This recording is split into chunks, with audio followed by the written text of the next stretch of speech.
好，来乡亲啊，继续来看这个疫情的期间，诈骗的案件也是一件接一件。啊，这个纾困贷款甲疫苗，将做防疫期间诈骗的话术。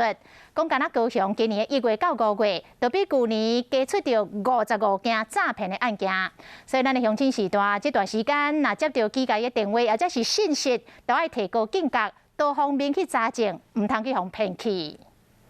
他说他没有办纾困贷款，但是他收到这样子的简讯，他说他不确定说这是诈骗简讯，还是有人用他的名义。银行行员咧向员警解说，负责人是真紧张，徛伫边啊。对，我都没有看过。家人也都有去联络过，没有这样的部分吗？大家拢咧安打负责人的情绪，而且协助伊进行确定，原来是伊收到。 亲爱的客户，你申请的劳工纾困贷款无成功，上尾也阁写疫情期间请敲电话来问降低风险，这拢是共骗的，而且阁有。来，警察来，麦当。 员警甲查甫人压伫涂骹，原来趁疫苗无够的时阵，骗讲有网络会使用真俗的介绍快台注射，甚至阁一个人扮真侪角色。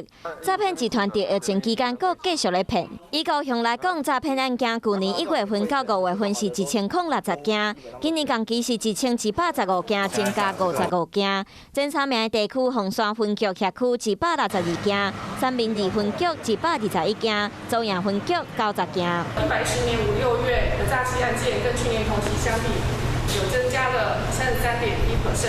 不管是以网络买物件、投资理财，或者是纾困疫苗名义，诈骗的手法有真多。